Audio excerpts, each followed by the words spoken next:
Então Deus tem a estratégia dele. Qual é a estratégia?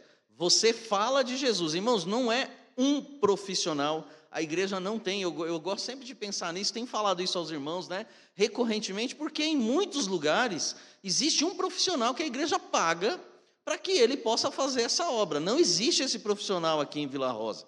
Não é o pastor. A responsabilidade é de todos nós. O ide de Jesus é de todos nós. Então, quando alguém toca, quando alguém canta, quando alguém ora, quando alguém prega, quando alguém leciona, está colocando os seus dons à disposição e as suas habilidades à disposição do reino de Deus para a edificação desse corpo. Mas falar de Jesus, irmãos, é um dever de cada um de nós para que o reino do Senhor cresça, para que o reino do Senhor, ele se dilate, né?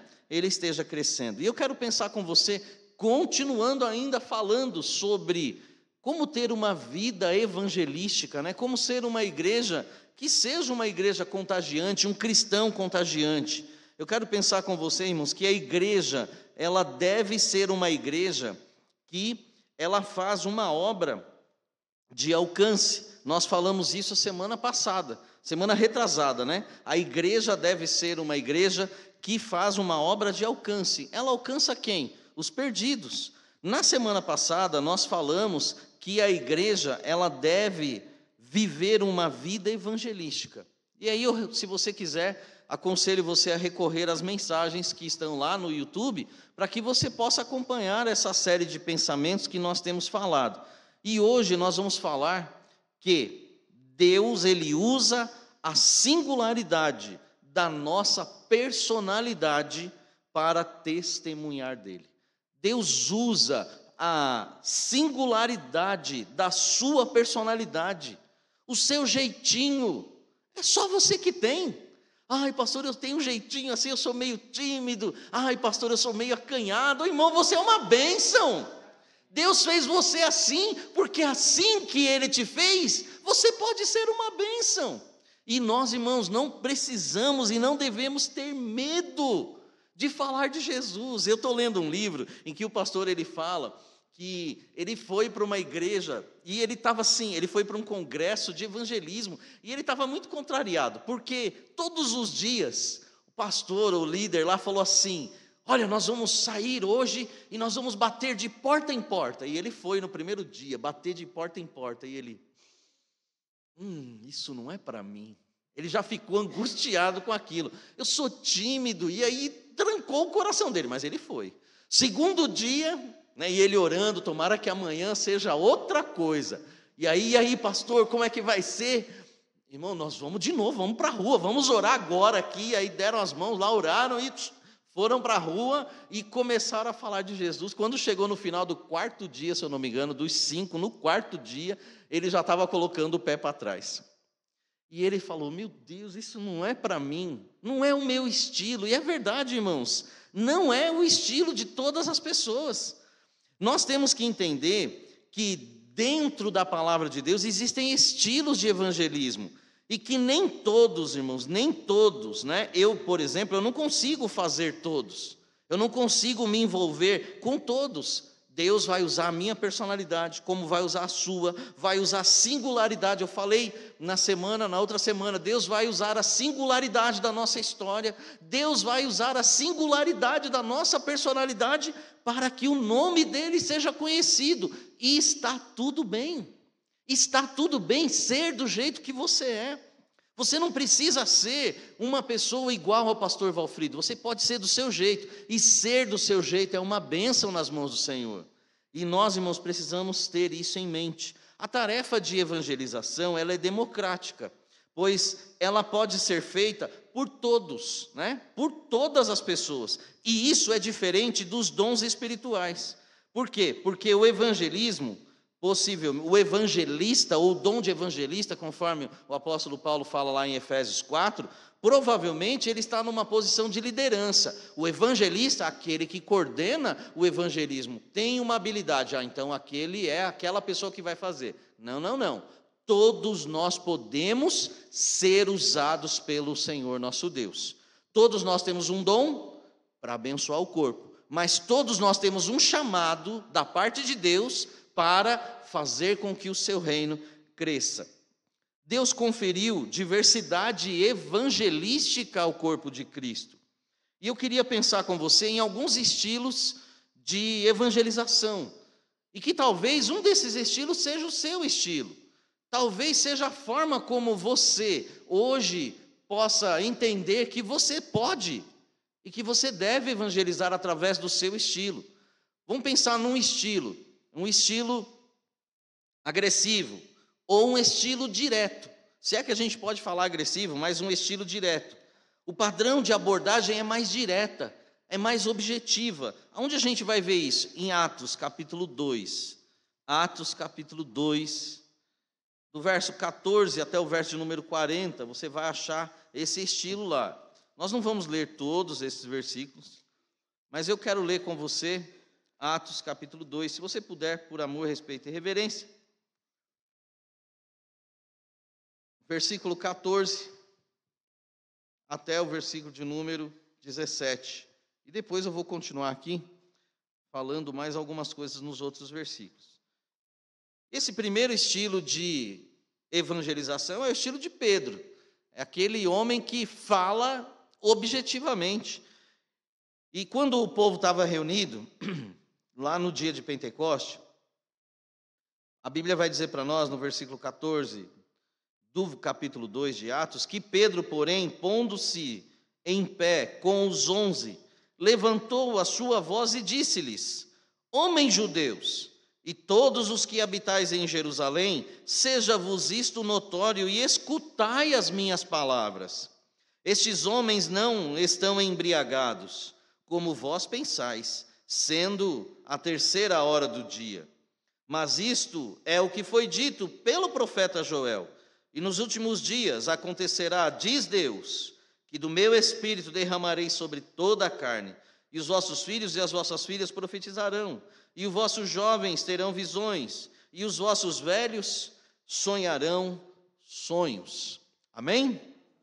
Pai, em nome de Jesus, fale ao nosso coração, nos ensine, e mais do que, ó Deus, também nos ensinar, desafia o nosso coração, para que, ó Deus, nós possamos colocar em prática essa palavra, viver, Senhor Deus, uma vida verdadeiramente evangelística e sermos, Senhor Deus, uma igreja que cumpre a missão de Jesus, uma igreja que usa seus dons e suas habilidades para que o reino do Senhor cresça, para que a igreja do Senhor se edifique. Eu peço a tua bênção sobre nós e eu peço em nome de Jesus. Amém. Todos podem sentar.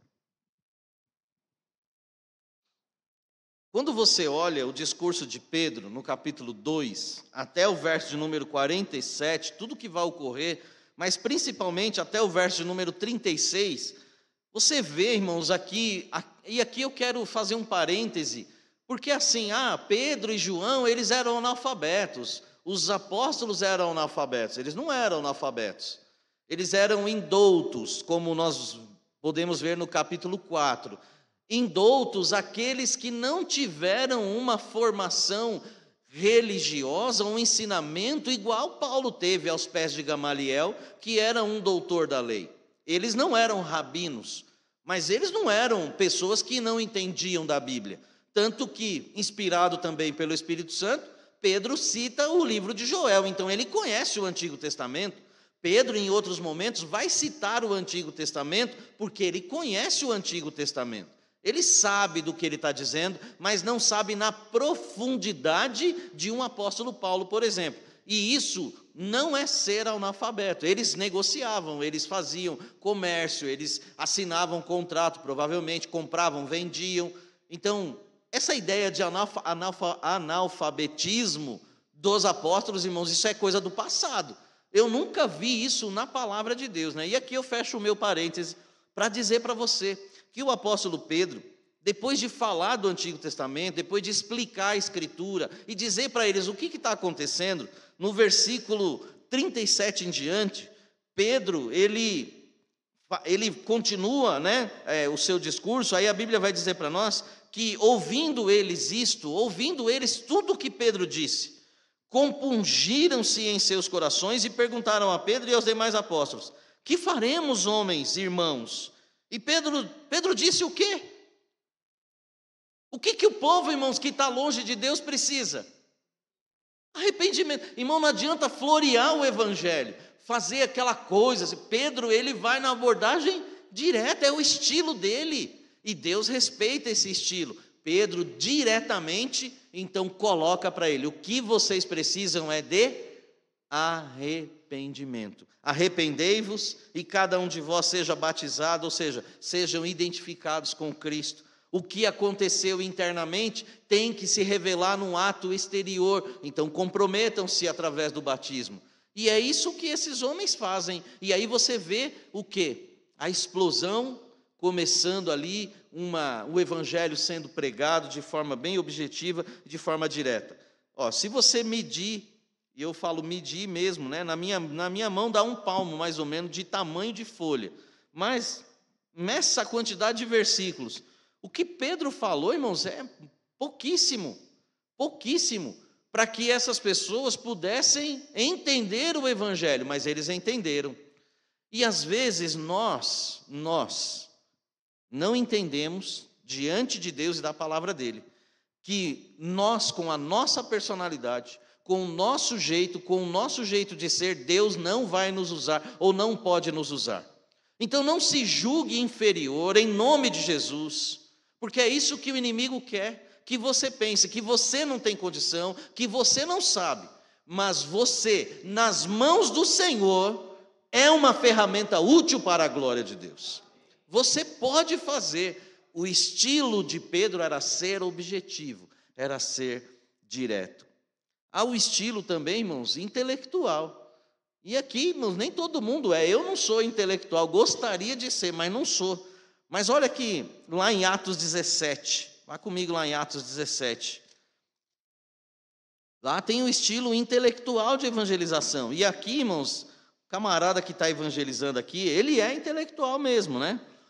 No capítulo 17, do verso 15 ao verso 34, o apóstolo Paulo faz uma abordagem evangelística acadêmica.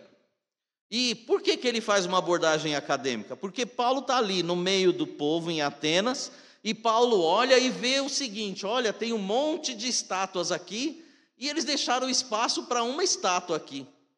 Opa, olha que coisa interessante. Paulo está ali olhando, e Paulo pega esse gancho para falar com aqueles homens. Ou seja, uma coisa que é bonita de você entender, irmãos, uma pessoa que é cheia do Espírito. Paulo está aqui cheio do Espírito. Pedro está cheio do Espírito lá em Atos 2. Em Atos 4, Pedro também vai falar diante dos homens cheio do Espírito. E é interessante que um homem cheio do Espírito, ele entende a circunstância que ele está vivendo ali. E nós, como cristãos, precisamos entender a circunstância. Paulo pega aquilo ali e ele começa o evangelismo por ali. E aí, Paulo vai fazer uma abordagem acadêmica. Olha o versículo 23 e 29. Porque, passando eu e vendo os vossos santuários, achei também um altar em que estava escrito: ao Deus desconhecido.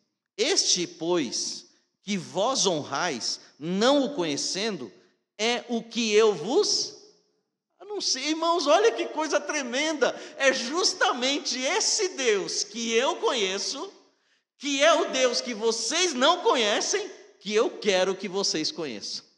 É justamente esse Deus que vocês não conhecem, mas eu tenho intimidade com ele. Eu posso falar.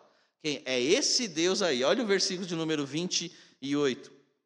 Porque nele vivemos e nos movemos e existimos, como também alguns dos vossos poetas disseram, pois somos também sua geração. Falando isso, o apóstolo Paulo está querendo dizer: olha, eu conheço a história de vocês.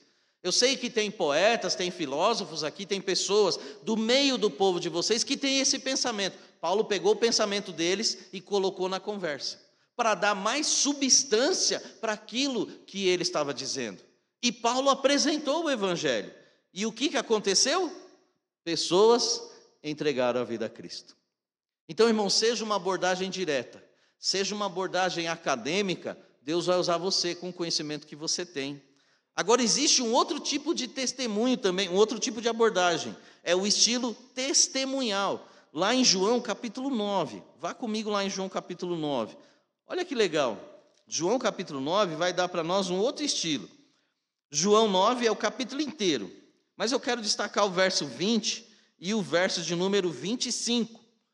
Abordagem sobre o que ele estava vivendo. E é interessante essa abordagem, porque eu e você éramos cegos, mas agora nós enxergamos. Irmãos, quando o homem diz isso, ele está dizendo: eu tinha uma situação de vida, mas agora a minha situação de vida é outra.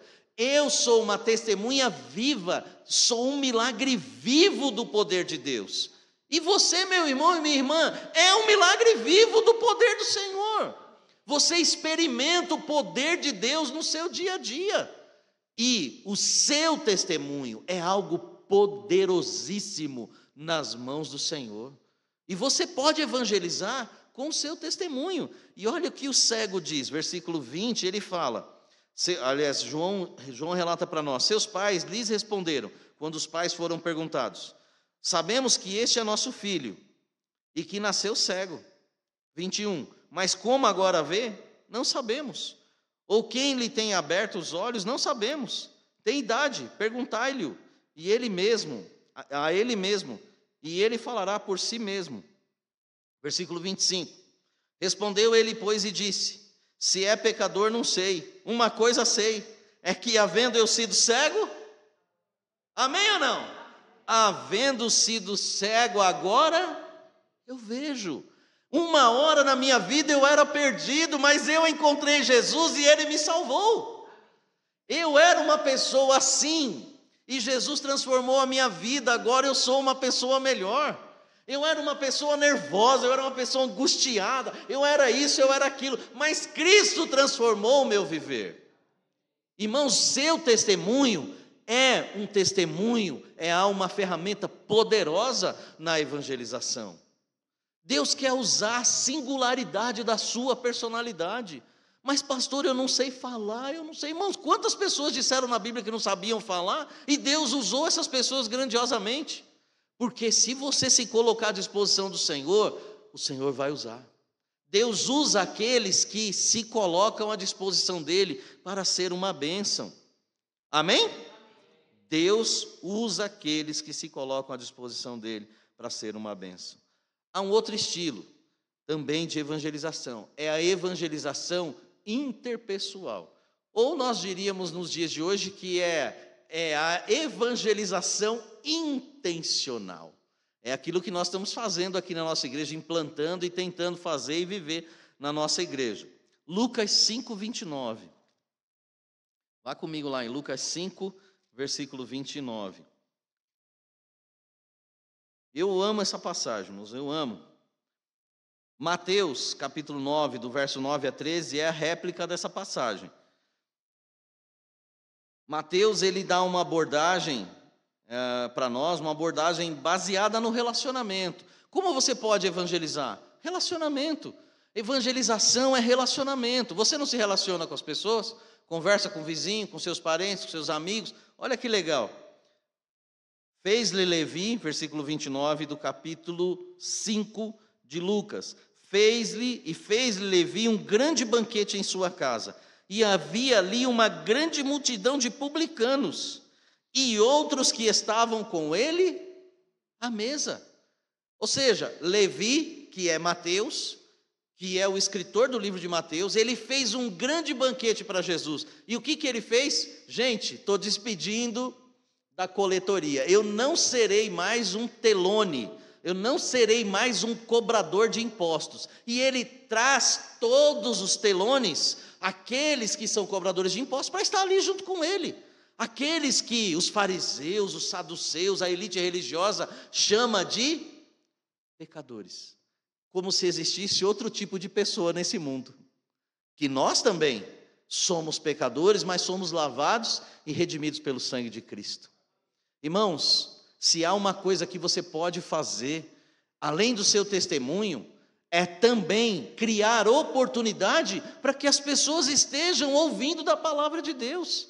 E eu fico, irmãos, maravilhado, e eu gosto de lembrar e de pensar, e tomara que ela esteja assistindo, para ouvir isso, para a glória e honra do Deus a quem ela serve, o Deus a quem nós servimos.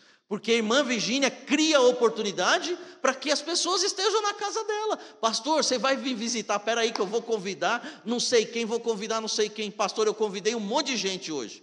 E, irmão, não é só uma visita. Pastor, visitar a irmã Virgínia. É evangelismo mesmo. É para a gente falar de Jesus para as pessoas.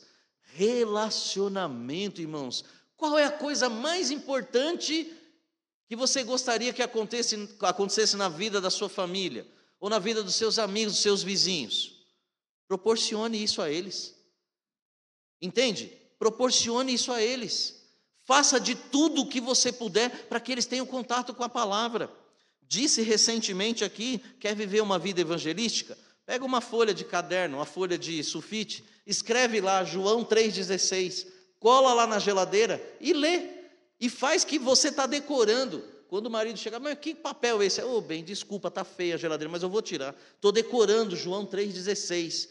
Olha, eu vou falar, vê se está certo aí. Aí você começa a falar e erra, de propósito. Porque Deus amou o mundo de tal maneira que deu o seu primeiro filho. Não, pera, está errado. Ele vai falar, está errado. O que está escrito aí, bem? Está escrito, o Filho unigênito. Você está criando oportunidade para que as pessoas tenham contato com a palavra de Deus. Crie, irmãos, meios de as pessoas terem contato com a palavra do Senhor. Eu quero resumir, por conta do tempo, 2 outros estilos, só para a gente terminar essa mensagem de hoje, tá? O estilo convidativo. Quem faz esse estilo convidativo? É a mulher samaritana, está lá em João 4, verso 39 a 42. A mulher samaritana é aquela abordagem do primeiro amor, está vivendo o primeiro amor. Irmãos, nós precisamos voltar a esse primeiro amor, convidar pessoas. Espera aí, gente, eu descobri algo tremendamente maravilhoso. E esse algo tremendamente maravilhoso, ela está vivendo ali naquele momento. Mas ela não quer guardar para ela. Ela quer que as outras pessoas saibam também. Você tem o desejo que as outras pessoas saibam do grande amor de Deus que você vive e convive, e que com Ele você viverá por toda a eternidade? Você tem esse desejo? Se você tem, então, meus irmãos, convide pessoas, né? Convide pessoas. Abordagem do primeiro amor, daqueles que mudam de vida e desejam o mesmo, ou a mesma mudança de vida para todas as pessoas.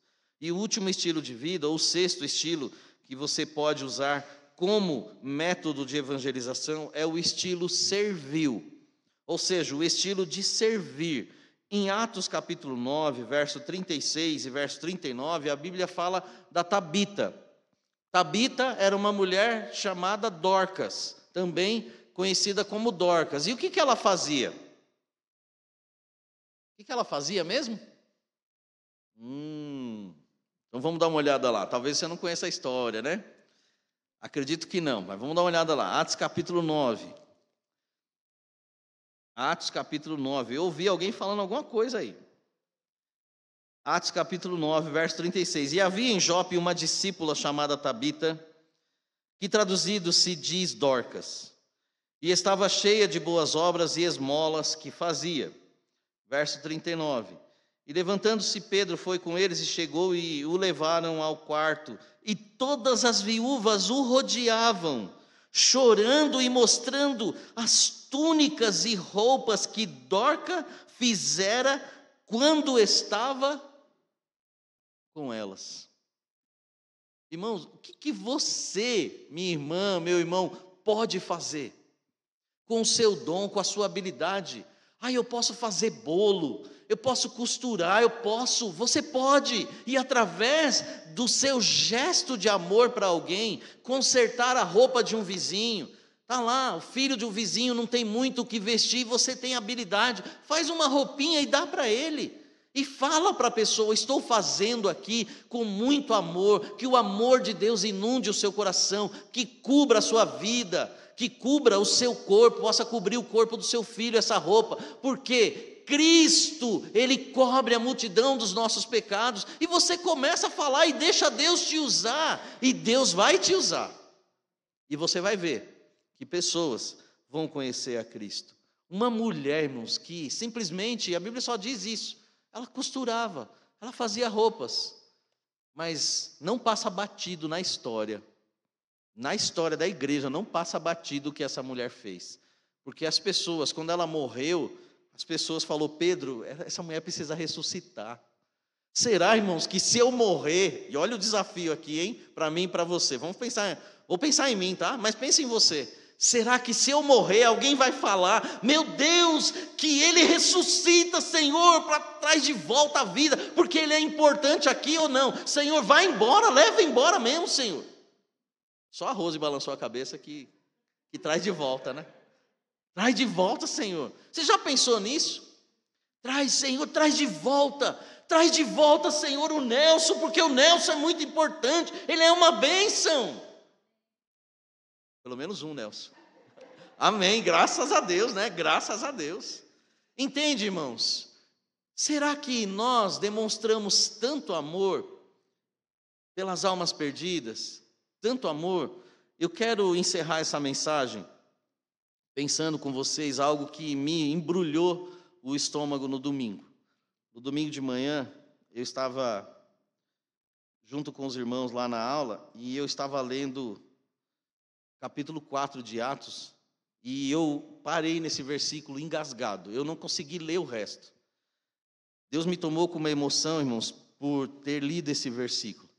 Eu não vou chorar de novo aqui, não vou falar o que eu falei, mas só para você entender. Atos 4:13. Maravilhoso esse capítulo de Atos 4. E aí, quando Pedro e João estão lá sendo interrogados, os homens estão falando, e Pedro faz uma declaração, uma das maiores declarações, que nem o apóstolo Paulo fez essa declaração. Você vê um homem que é considerado indouto, mas olha a declaração de Pedro, versículo 12: em nenhum outro nome há salvação, em nenhum outro há salvação, porquanto também debaixo do céu nenhum outro nome há dado entre os homens pelo qual devamos ser salvos. E aonde veio o fato de eu não conseguir ler o restante dos versículos? Li até o 13, mas não consegui ler o resto. Então, eles, ou seja, os interrogadores, vendo a ousadia de Pedro e João, e informados que eram homens sem letras e indoutos, ou seja, não tinham aprendizado no Velho Testamento, vendo que eles eram indoutos, maravilharam-se e reconheceram que eles haviam estado com Jesus. Será, irmãos, que tamanha é a nossa vida, que as pessoas conseguem reconhecer que nós estamos com Jesus? Evangelismo, irmãos, é isso. Evangelização é você estar com Jesus. É você viver com Jesus, é você viver para Jesus. E viver para Jesus não é dentro dessas quatro paredes. Viver para Jesus é viver lá fora. E viver lá fora significa mostrar Jesus para todos aqueles que não o conhecem. E eu olhei para esses versículos e falei: meu Deus, meu Senhor, quanto eu estou falho. Deus me desmontou ali. Eu só vi as cabecinhas dos alunos ali baixa. E eu chorando, engasgado, que eu não consegui falar. Não consegui falar. E depois eles levantaram o rosto e me deram coragem. Irmãos, Deus conferiu diversidade evangelística ao corpo dele, que é a igreja. Ele quer usar a singularidade da sua personalidade para alcançar pessoas. Essa é uma missão para todos nós. Não é só do pastor, não é só dos diáconos, não é só da liderança, dos ministérios. Isso é para toda a igreja. E eu e você, diante desses estilos evangelísticos, nós podemos ter um deles em nossas vidas. Dos 6, um deles, com certeza nós nos encaixamos. E Deus pode nos usar para a honra e a glória dele. Amém? Vamos nos pôr em pé e orar?